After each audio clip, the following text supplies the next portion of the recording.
Hello, nursing aspirants. Welcome to my YouTube channel Nursing Classes by Jaspreet.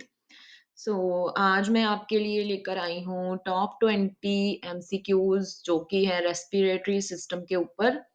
चलिए आइए देखते हैं जिसका कि पार्ट 1 जो है वो आज मैं लेकर आई हूँ। पार्ट 2 के लिए आपको जो है वो मेरे नेक्स्ट वीडियो को देखना पड़ेगा। चलिए आइए देखते हैं कि आज फर्स्ट क्वेश्चन कौन-सा है, स्पेशली जो है वो सिर्फ रेस्पिरेटरी सिस्टम के ऊपर है। सो हमारा फर्स्ट क्वेश्चन है the health care provider has prescribed the pseudoephedrine. The nurse should instruct the client about which possible adverse effect of this drug. तो हेल्थ केयर प्रोवाइडर ने क्या किया है, प्रिस्क्राइब किया है सूडोएफेड्राइन को। तो नर्स ने जो है वो पेशेंट को क्या इंस्ट्रक्ट करना है कि कौन से ऐसे पॉसिबल एडवर्स इफेक्ट हैं जो कॉमनली इस ड्रग के साथ आ सकते हैं। हमारे पास ऑप्शंस हैं। ऑप्शन ए है कॉन्स्टिपेशन, ऑप्शन बी है ब्रेडिकार्डिया, ऑप्शन सी है डिप्लोपिया और ऑप्शन डी है रेस्टलेसनेस। सो आप अपना आंसर मेरे कमेंट बॉक्स में ज़रूर कमेंट करें। चलिए उसके पहले हम देख लेते हैं कि इसका राइट आंसर जो है वो कौन-सा है।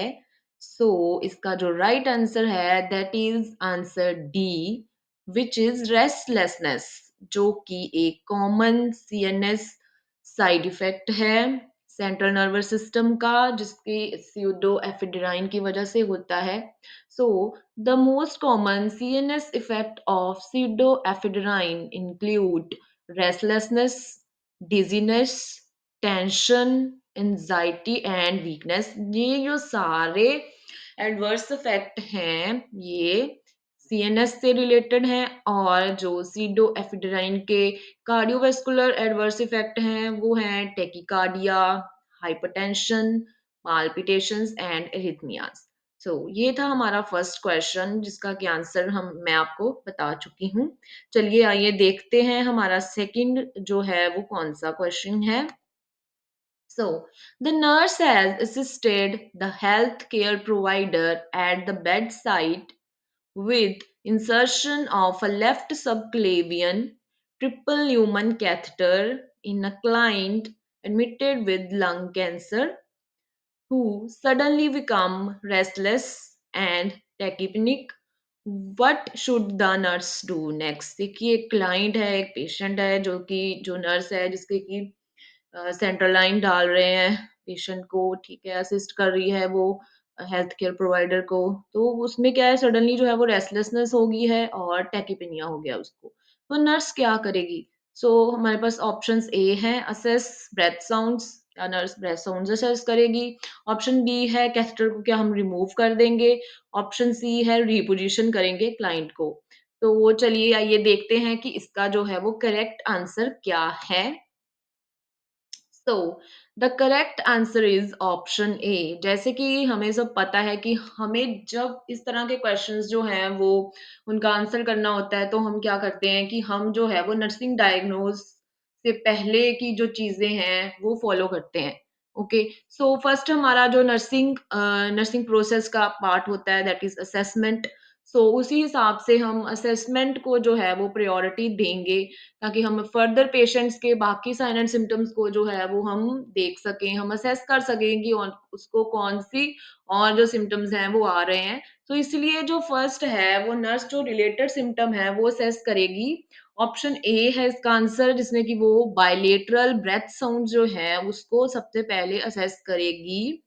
क्योंकि जो कॉम्प्लिकेशन है सेंट्रल लाइन इंसर्शन का वो क्या है? न्यूमोथोरैक्स है।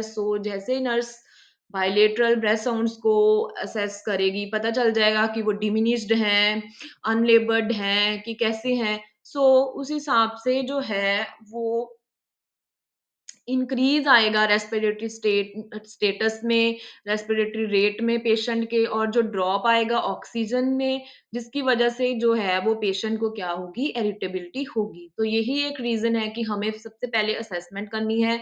हमें दोनों तरफ जो है वो असेसमेंट करनी है ब्रेथ साउंड्स की, बायलेटरल हमने देखना है और जो कि सेंट्रल लाइन का मेन कॉम्प्लिकेशन क्या है? न्यूमोथोरैक्स है। तो न्यूमोथोरैक्स के लिए हमें सबसे पहले जो है वो देखना पड़ेगा। ठीक है जी? तो ये था हमारा सेकंड एमसीक्यू।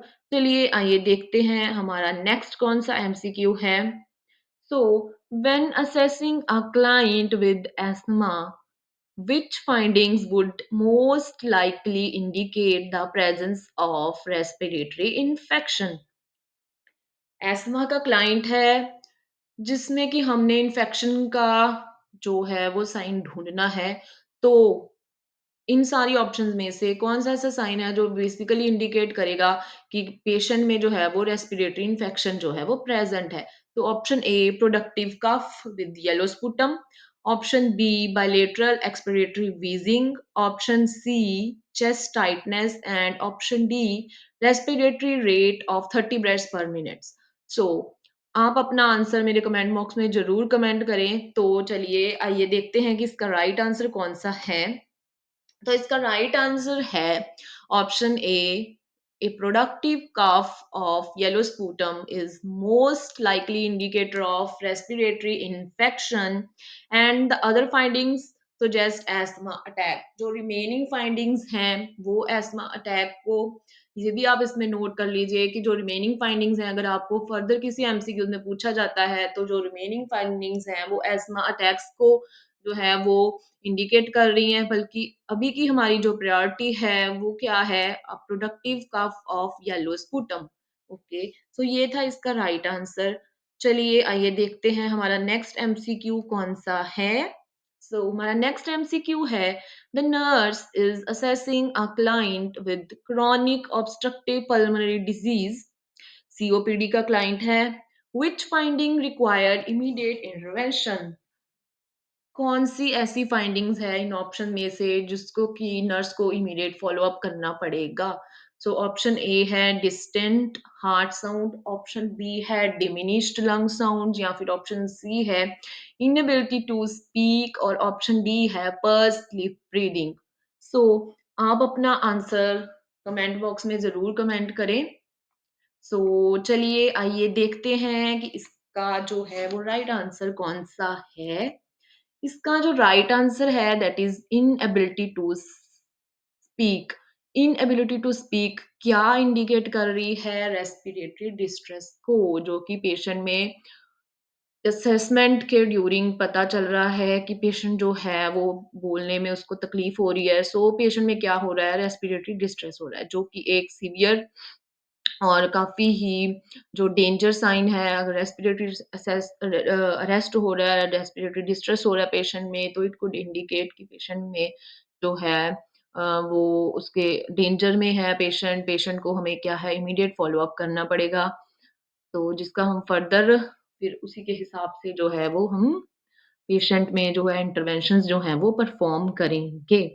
वेदर पेशेंट को हम जो है वो बैग और बैग वाल्व मास्क से जो है वो हम रेस्पिरेटरी जो है रेस्पिरेटरी उसकी जो स्टेटस है उसको ठीक करेंगे। वेदर पेशेंट को क्या है, पेशेंट को ऑक्सीजन देनी है, कितनी ऑक्सीजन देनी है, वो सारा जो है वो उसके बेस पे देखेंगे।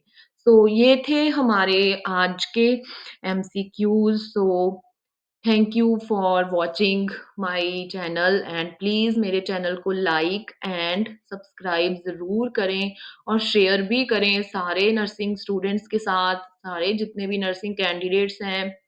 जो भी आपके कॉन्टेक्ट में है प्लीज़ उन्हें शेयर ज़रूर करें और अपनी सपोर्ट करें मुझे, ताकि मैं आपके लिए ऐसे ही एमसीक्यूज़ जो हैं वो लेकर आऊँ और मेरे जो नेक्स्ट पार्ट है, जो पार्ट 2 है इसका, उसमें उसके साथ बने रहें। रेस्पिरेटरी सिस्टम के ऊपर मैं आगे और एमसीक्यू लेकर आई हूँ, क्योंकि मैं टॉप 20 एमसीक्यूज़ आपके पास लेकर आऊँगी। सो चलिए प्लीज़ मेरे चैनल को लाइक, शेयर एंड सब्सक्राइब ज़रूर करें। Thank you.